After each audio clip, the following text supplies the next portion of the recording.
د حضرت میمونه رضی الله تعالی عنها حالات. د حضرت میمونه رضی الله تعالی عنها د حارث بن حزن لور وه. د دې اصل نوم برا و. نبی علیه الصلاۃ والسلام بدل کو میمونه یې ورله کېښودو. د ړومبي نه د عبدالرحمن بن عبدالعزي په نکاح کې وه.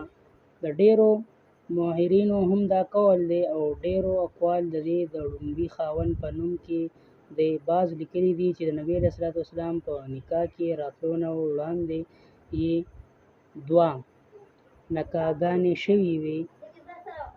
کونډه کېدو نه پس ذوالقعده سن 9 هجري کې کله چې نبي اکرم صلی الله علیه وسلم عمرې دپاره مکې مکرمې ته تشریف وړو، په صرف مقام کې یې نکاح وشوه.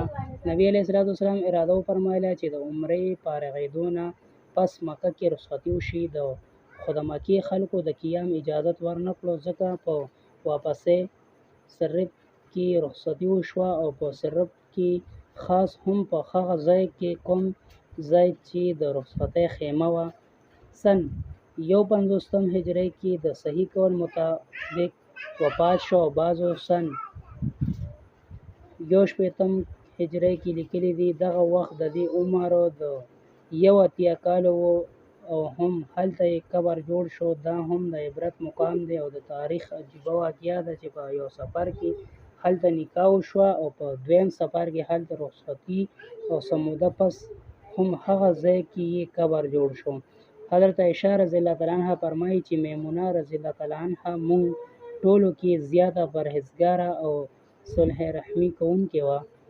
یزید بن اسم رضی الله تعالی عنه وایي چې د دې مشغله هر وخت مونځ یا د کور کار. که چېرې دواړه نه به فارغه شوه نو مسواک به یې کولو. د کومو بیبیانو په نکاح چې د محدثینو او موحرینو اتفاق دی، هغې کې د حضرت میمونې رضی الله تعالی عنها نکاح د ټولو نه اخري نکاح ده. د دوی ترمنځه ترتیب کې البته اختلاف دی چې د هغې په وجه د دوی د نکاح تاریخونو کې اختلاف دی، څنګه چې مختصر معلومه شوه. دې 11 بیبیانو کې د وفات د نبي علیه الصلاۃ والسلام په موجودګۍ کې شوی و. د حضرت خدیجه او د حضرت زینب بنت خزیمه رضی الله تعالی عنها. باقی 9 بیبیانې د نبي علیه الصلاۃ والسلام د وفات په وخت کې موجودې وې.